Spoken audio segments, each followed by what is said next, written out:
terkait dengan oke, terkait dengan pelaksanaan mata kuliah Sistem Informasi Keperawatan, seperti itu. PJMK-nya saya kita belum pernah bertemu ya sebelumnya. Perkenalkan dulu, nama saya Mula Devi Khoiriah, kalian bisa memanggil saya Devi, seperti itu. Kemudian, saya asli Malang, saya ibu dari satu putra, dan juga, di departemen maternitas. Jadi kalau misalnya kalian tertarik nanti terkait dengan maternitas, kita bisa berdiskusi, lebih banyak terkait dengan hal tersebut. Saya akan mengampu untuk, mata kuliah SIK dan juga praktek SIK selama 1 semester ke depan. Jadi 1 semester ke depan jika ada kendala, itu silahkan disampaikan. Segala macam masukan ataupun, ya masukan terkait dengan proses pembelajaran di mata kuliah SIK dan praktiknya, silakan disampaikan kepada saya. Kemudian, kalau misalnya menanyakan sesuatu yang sudah ada di RPS, sebaiknya kalian baca dulu ya sebelum bertanya. Pastikan yang ditanyakan itu memang yang belum ada, seperti itu. Baik, untuk mempersingkat waktu karena ini adalah malam Minggu, teman-teman juga pastinya ada kesibukan lain. Saya akan langsung saja untuk, ini ya, menjelaskan atau kita klarifikasi. Jadi kalau misalnya kemarin sudah membaca dan juga ada yang mau ditanyakan, silakan. Oh ya, teman-teman nanti dicek kembali ya di VLM-nya itu saya mengupload saya upload terkait dengan revisi untuk RPS, baik yang di mata kuliah praktek maupun di mata kuliah teori. Karena ada penambahan pengajar dan juga, beberapa perubahan pembagian kelompok seperti itu, nanti bisa dicek lagi di mata kuliahnya di RPS untuk yang teori dan juga di prakteknya, seperti itu ya. Oke, yang pertama kita akan bahas dulu terkait dengan sistem informasi keperawatan. Di sini nanti ini mata kuliah ini sebenarnya lebih ke have fun ya mata kuliahnya, karena memang mata kuliahnya masih di semester awal, seperti itu. Kalau misalnya kalian sudah bisa, menguasai beberapa skill yang nanti ada di mata kuliah ini, itu akan sangat memudahkan dan juga harapannya nanti bisa membantu teman-temannya yang memang belum bisa, seperti itu. Jadi karena ini mata kuliahnya seperti, lebih ke santai seperti itu, jadi harapan saya nanti benar-benar tidak ada mahasiswa yang tertinggal. Dalam artian tidak mengumpulkan tugas atau skill-skill tertentu itu yang, nggak bisa, itu jangan sampai seperti itu. Nah, untuk yang teori, itu nanti akan ada, beberapa topik bahasan, pengampunya ada 4 orang, yaitu dengan saya sendiri, kemudian Nurse Bintari, Nurse Fatoni, dan juga yang terakhir adalah Nurse Ikhda, seperti itu. Nomor WhatsApp-nya sudah saya berikan ya ke PJ, nanti silahkan bisa dikontak sendiri. Kemudian, mmm, overall untuk mata kuliah SIK yang teori itu di-deliver dalam bentuk perkuliahan selama 50 menit, nanti ada beberapa tugas-tugas, seperti itu yang bisa kalian kerjakan.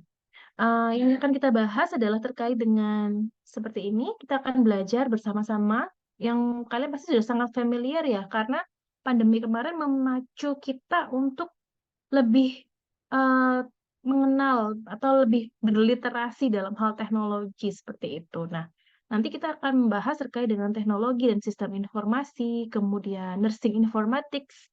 Mungkin ada teman-teman yang tertarik dalam bidang nursing informatics dan juga kita belum banyak, belum punya ahli-ahli di bidang nursing informatics sendiri, nanti kalian kalau tertarik itu bisa mengembangkan ke arah sana, seperti itu. Kemudian ada AI dalam bidang kesehatan dan juga nanti termasuk dalam bidang pendidikan ya, nanti kalian bisa berdiskusi dengan, pengampunya, kemudian, kita bisa berdiskusi misalnya dengan terkait dengan penggunaan ChatGPT itu bagaimana. Nah, kalau dalam bidang kesehatan sendiri ini sangat banyak sekali ya manfaatnya AI tersebut. Nah, nanti kalian juga akan belajar terkait dengan legal etik. Mmm, etis nggak ya, melanggar hukum nggak ya kalau kita menggunakan teknologi informasi tapi terkait dengan kesehatan, seperti itu. Nanti kita akan bahas bersama-sama di sana. Dan juga, eee, nanti kalian akan membahas terkait dengan karya tulis atau proyek inovasi. Oh, ini saya bahas terakhir aja. Nomor 6 sampai dengan 8 ini adalah penerapan IT dalam setting rumah sakit, kemudian kalau di komunitas seperti apa, kemudian kalau di pendidikan dan penelitian itu seperti apa, seperti itu. Jadi lebih umum ya untuk yang penelitiannya. Karena kalau untuk IT dalam bidang penelitian yang secara mendalam itu kalian akan gunakan nanti pada saat di semester biostatistik semester 6 seperti itu ya. Jadi mungkin sekitar semester 6 itu kalian akan lebih banyak menggunakan AI dalam bidang penelitian seperti itu. Kemudian adalah EBP, di sini nanti seperti biasa kalian akan sharing jurnal, cari jurnal-jurnal terkait dengan penerapan teknologi informasi. Setelah itu juga penerapan ini IT dalam pembuatan media edukasi. Sebentar ini saya ganti dulu. Jadi proyek besarnya di sini pada mata kuliah ini kalian akan membuat dua proyek ya. Eh, tiga sebenarnya untuk yang berkelompok itu ini. Yang pertama adalah yang nomor 8 ini adalah sharing jurnal. Kalian cari jurnal-jurnal dan penerapannya seperti apa, penerapan penggunaan IT dalam bidang kesehatan itu seperti apa. Seperti biasa ya, untuk yang sebelum-sebelumnya kan sudah pernah juga. Nanti dibahas bersama-sama, dipresentasikan. Yang kedua, nomor 9, yaitu kalian akan membuat project, yaitu eh, ini, membuat media edukasi, tapi yang berbasis IT. Silahkan, Anda mau pakai, bukan membuat leaflet ataupun booklet, lembar balik, bukan yang seperti itu ya, atau software leaflet, bukan yang seperti itu. Jadi silahkan kalian Em, misalnya mendesain edukasi ke TikTok atau misalnya ke Instagram atau ke em, mungkin ke website misalnya seperti itu membuat feed-feed. Nah, seperti itu silakan digunakan. Jadi bisa eh, bisa proyeknya dalam bentuk apapun media edukasinya. Nanti ada beberapa ya, ini anak atau remaja, nanti bisa dipilih, kemudian dewasa dan juga lansia. Nanti ada pembagiannya. Kalau misalnya lansia, apakah lansia itu cocoknya dikasih TikTok ya? Atau memang lansia itu cocoknya ke WhatsApp group misalnya? Atau cocoknya seperti apa media edukasi yang berbasis IT untuk lansia itu? Nah, kalau untuk yang anak-anak, seperti apa? Termasuk juga nanti pemilihan warna. Apakah boleh lansia itu diberikan warna kuning ngejreng? Itu kan nggak cocok begitu. Sehingga nanti kalian akan mendesain media edukasi di sini, tapi harus yang berbasis IT, bukan membuat leaflet, booklet seperti itu, bukan. Tapi atau lembar balik, poster, bukan yang seperti itu ya, tapi benar-benar yang menggunakan IT.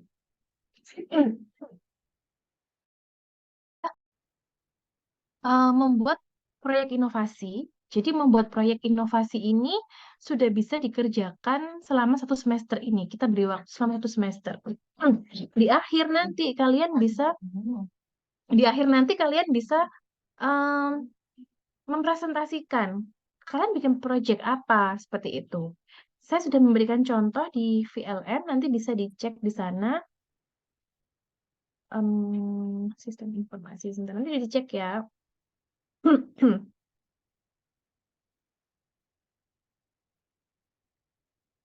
Nah, contohnya seperti apa untuk makalahnya sudah ada. Nanti bisa dicek nih miliknya kakak kelas yang sebelumnya.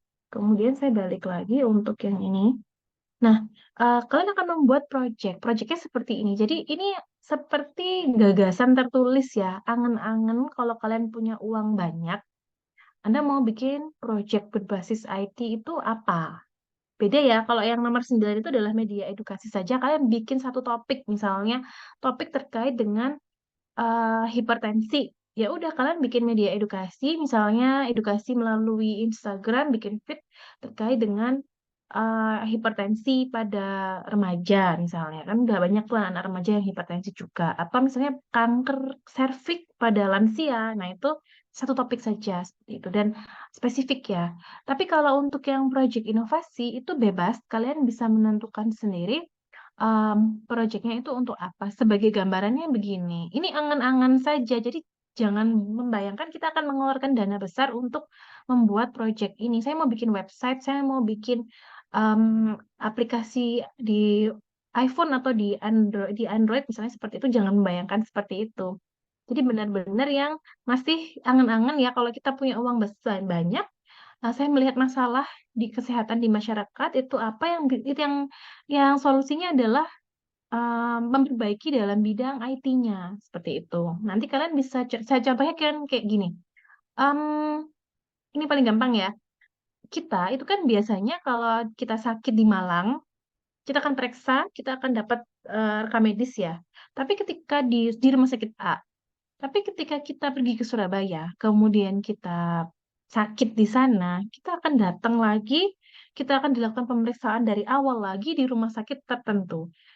Ditanya-tanya lagi, itu kalau kondisinya kita sadar enak, kalau kondisinya kita pingsan itu akan menyusahkan. Nah, kakak kelas kalian itu membuat ide bagaimana jika, rekam medis itu juga terintegrasi melalui NIK, misalnya seperti itu. Jadi mereka bikin tagline namanya SISTRIK, misalnya seperti itu ya, Sistem Register Terintegrasi Berbasis NIK, misalnya seperti itu. Nah, jadi nanti, gambarannya itu ketika berbasis NIK, rekam medis berbasis NIK sehingga nanti ketika pasien tersebut, sakit di Surabaya, itu semua tenaga kesehatan jadi tahu ya, "Oh ini sudah punya ini riwayat alergi begini, oh dia pernah operasi jantung." Maka diet-dietnya pun juga akan melanjutkan hal tersebut atau misalnya tidak akan bertentangan dengan, terapi yang sudah diberikan, seperti itu. Jadi benar-benar terintegrasi. Itu kan kalau di luar negeri sudah ada ya yang memang begitu ya, seperti di Aussie itu kan seperti itu. Nah, nanti kalian bikin bikin sebuah proyek yang seperti yang kira-kira begitu, tidak harus registry begitu, tapi misalnya mungkin membuat aplikasi untuk pemantauan tumbuh kembang anak, misalnya seperti itu. Atau bikin aplikasi apa terkait dengan kesehatan, misalnya, memudahkan perawat-perawat ini untuk membaca EKG, misalnya seperti itu. Atau untuk memudahkan, anak-anak reminder untuk gosok gigi sebelum tidur. Nah, hal-hal sepele itu bisa jadi itu adalah sebuah, problem untuk sebagian orang dan kalau kalian melihat hal itu menarik, kalian bisa ajukan itu untuk sebuah, proyek inovasi, gitu. Saya langsung saja ya, karena nanti per itemsnya sudah ada di sini. Kalian bisa baca. Mmm, yang perlu diperhatikan adalah setiap TM itu saya sudah tentukan ya, mana yang ujiannya, mana yang masuk ujian tulis dan tidak. Kalau dia bentuknya ada ujian tulis, ya berarti nanti ini akan materi-materi ini yang akan masuk ke dalam ujian tulis UTS ataupun UAS. Kemudian kalian bisa kalau misalnya seneng baca-baca dulu ya, kalian baca dulu aja terkait dengan item-item ini yang akan dibahas sebelum perkuliahan, gitu. Itu akan lebih hidup ya ketika kita diskusi, perkuliahan itu nggak hanya dengerin aja, tapi bisa banyak berdiskusi kalau kita sudah baca sebelumnya. Kemudian untuk nah ini nanti kalian di legal etik itu ada cari kasus ya, kasus terkait dengan penyalahgunaan IT, dalam bidang kesehatan.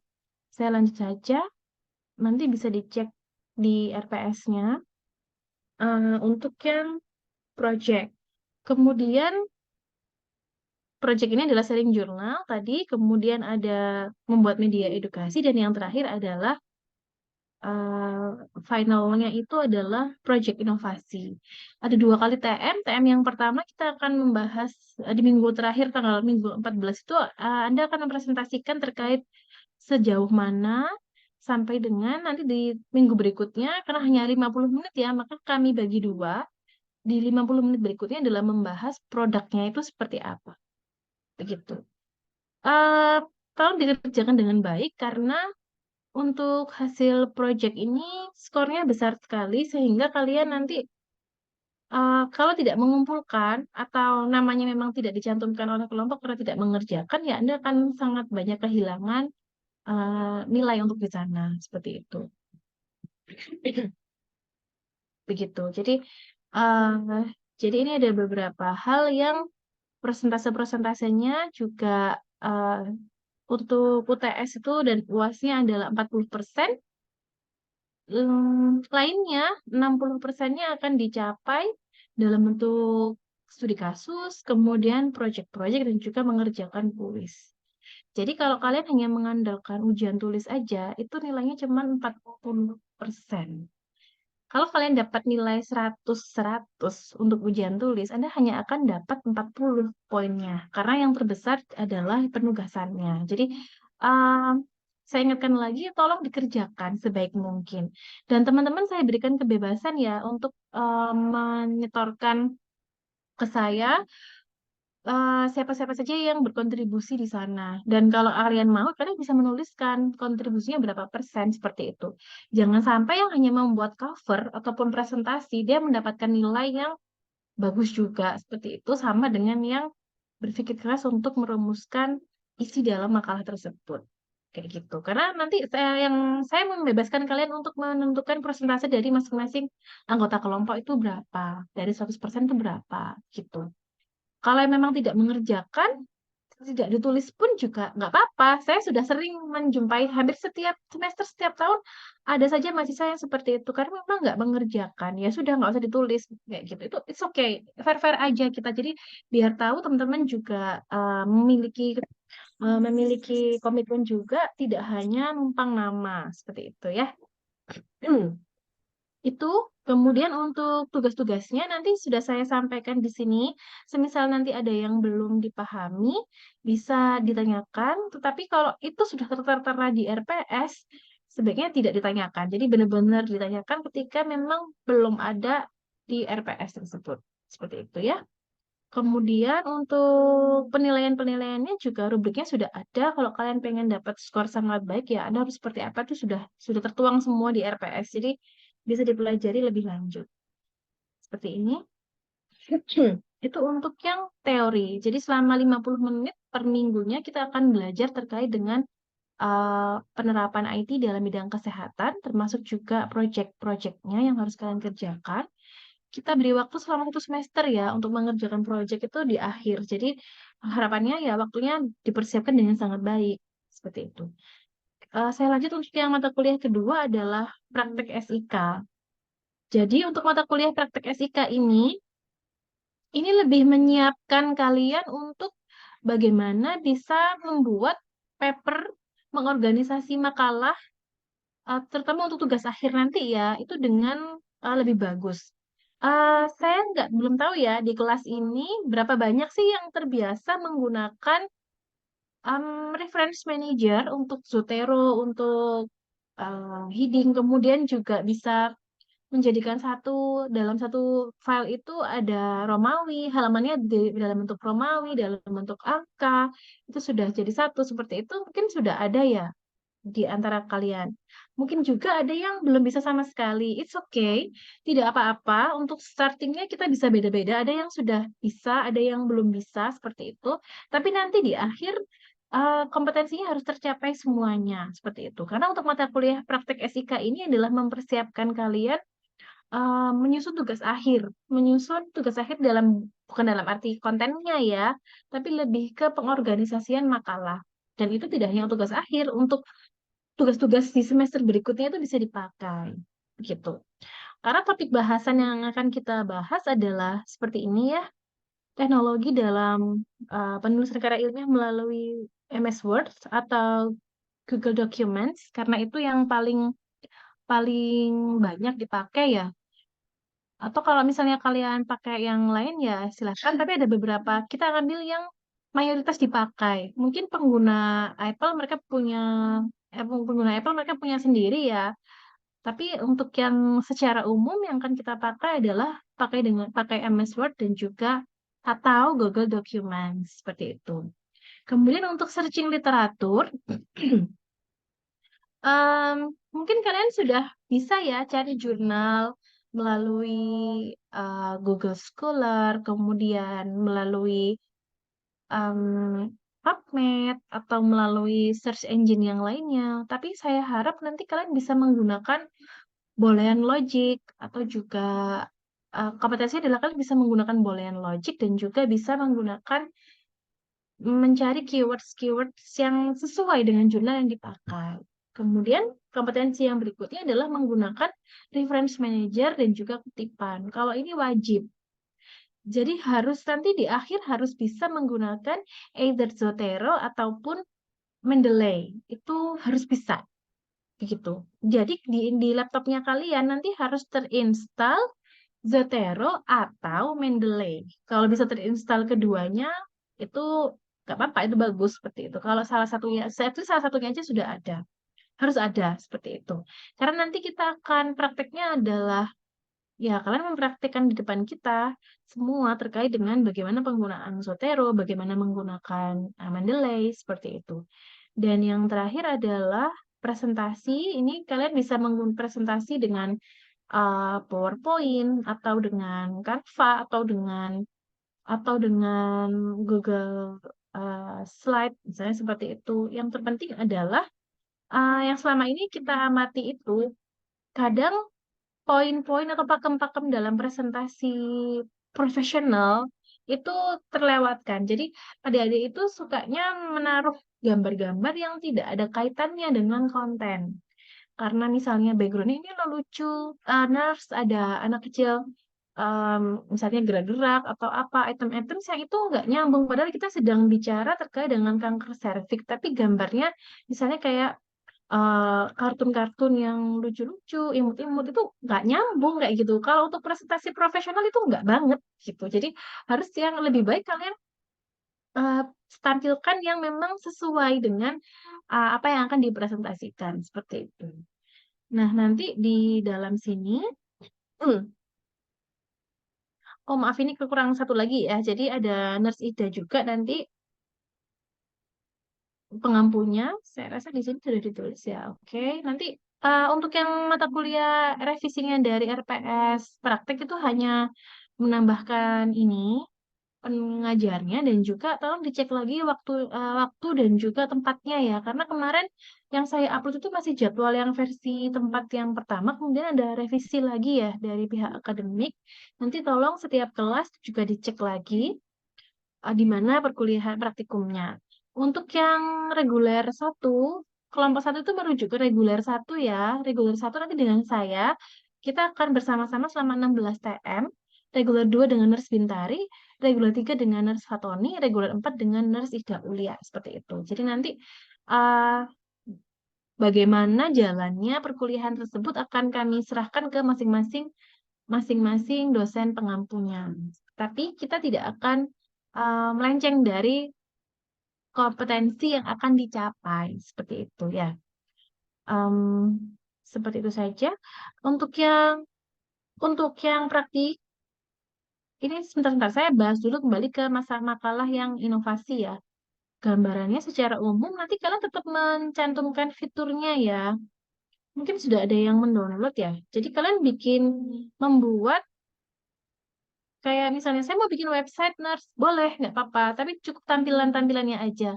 Kalau kalian punya keahlian membuat website yang ala-ala misalnya sekedarnya saja ya itu boleh, nggak apa-apa banget. Jadi tetap misalnya ini dia bikin naskah. Nah, nanti fiturnya seperti apa? Kenapa sih kok saya pilih warna hijau? Itu harus dijelaskan. Nggak asal comot warna. Sasarannya siapa? Seperti yang saya katakan tadi, boleh nggak sih lansia dikasih warna kuning ngejreng? Itu nggak boleh banget begitu. Misalnya kalau sasarannya anak-anak, saya beli warna merah supaya dan atau orange atau kuning supaya mereka bersemangat. Dalam hal apa? Misalnya dalam hal pemantauan apa sih kalau anak-anak itu biasanya ini BDST misalnya atau misalnya game-game tapi game edukasi. Jadi kita pakainya warna yang seperti itu. Nah, itu nanti dijelaskan juga. Kemudian, nah ini kalian bikin fitur-fitur ini desain-desain ala-ala aja nggak apa-apa. Nanti tapi harus dijelaskan kepada kita makna dari masing-masing simbolnya ini apa, seperti itu. Gitu ya. Itu untuk yang sistem informasi. Nah, sedangkan untuk yang praktek sistem informasi, oh maaf di sini ada ternyata. Nah, di minggu pertama ini kita akan membahas terkait ini ya. Untuk Word, itu adalah Um, formatting dokumen itu isinya ya seperti heading, subheading, itu nanti kita akan belajar ini. Kalau kalian sudah bisa, itu bagus. kalau kalian belum bisa jangan khawatir, nanti kita akan ajarin bersama-sama, begitu ya. Jadi yang udah pinter, udah jago, eee, dibantu teman-temannya yang belum, dan yang belum bisa sama sekali tolong jangan merasa insecure karena, prinsip saya dalam mata kuliah ini ketika kalian selesai mata kuliah ini, semua akan di level yang sama, yaitu bisa untuk mengoperasikan at least untuk pembuatan makalah di berikutnya ataupun tugas akhir, seperti itu. Kemudian yang kedua adalah page numbering. Ini juga seperti yang saya katakan dalam satu file itu jangan harus bisa menggabungkan antara halaman-halaman yang bentuknya Romawi dan juga halaman-halaman yang bentuknya angka, seperti itu. Kemudian jangan lupa untuk bikin automatic table of content. Di sini maksudnya adalah daftar isi itu jangan titik, diisi atau pakai tab kayak gitu itu sudah enggak. Jadi gunakan reference to table of content, jadi supaya bisa otomatis.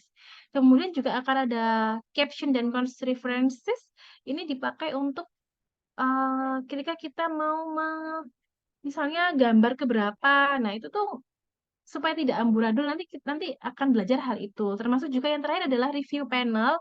Review panel ini ada digunakan untuk konsultasi dengan dosen-dosen atau dengan supervisor kalian nanti ketika atau dengan pembimbing luar. Biasanya kalau kita konsultasi TA itu akan mengirimkan berkas dan juga akan dicoret-coret. Nah, supaya coret-coretnya itu nanti ter-record apa yang kalian perbaiki dan itu disetujui atau tidak, itu nanti kita gunakan review panel. Jadi sebanyak ini akan di-breakdown ke beberapa TM. Jadi jangan khawatir, sebanyak ini akan di-breakdown ke beberapa TM. Jadi TM yang pertama kemarin asinkron itu adalah mempelajari hal ini secara mandiri. Terus TM pertama minggu minggu depan ini ya, kita akan belajar misalnya yang pertama adalah formatting documents. Itu harus benar-benar sampai kalian bisa. Dari yang belum bisa sampai harus jadi satu kelas tuh nanti, starting point-nya bisa beda-beda, tapi akhirnya di akhir TM itu harus sama. Saya harus memastikan bahwa setiap student yang, saya ampu di kelas tersebut itu bisa menggunakan heading dan non-heading, kayak gitu. Udah nggak zamannya lagi nanti pada saat skripsi bikin daftar isi itu masih titik-titik atau pakai tab. Tab yang di paragraf ini udah, jangan pakai seperti itu, lebih baik pakai otomatis. Bikin daftar gambar juga otomatis, bikin daftar tabel juga otomatis, seperti itu. Gitu ya untuk yang Word, yang lain-lain nanti kita bahas per TM. Saya rasa seperti itu saja. Ada yang ditanyakan sampai di sini?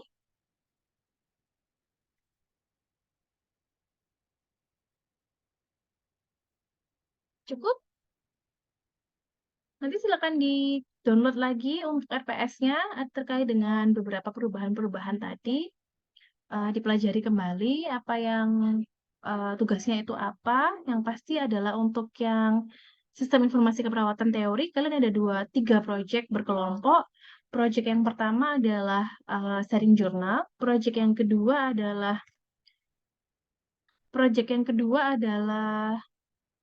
pembuatan media edukasi, project yang ketiga adalah membuat karya inovasi. Sedangkan untuk yang praktek itu kalian akan belajar bagaimana menyiapkan diri untuk, pembuatan makalah, mengorganize makalah, dan juga mempresentasikannya di akhir. Baik, kalau tidak ada yang ditanyakan, mungkin saya bisa cukupkan ya untuk pertemuan singkat kali ini. Nanti bisa kalau masih ada yang ditanyakan, nanti pada saat membaca masih ada yang bingung kan bisa kontak ke saya di grup, seperti itu. Kalau sudah tidak ada, bisa saya akhiri ya. Terima kasih teman-teman semuanya. Silahkan beraktivitas kembali dan juga selamat beristirahat. Assalamualaikum warahmatullahi wabarakatuh. Selamat Terima malam. kasih, Nars. Waalaikumsalam warahmatullahi wabarakatuh.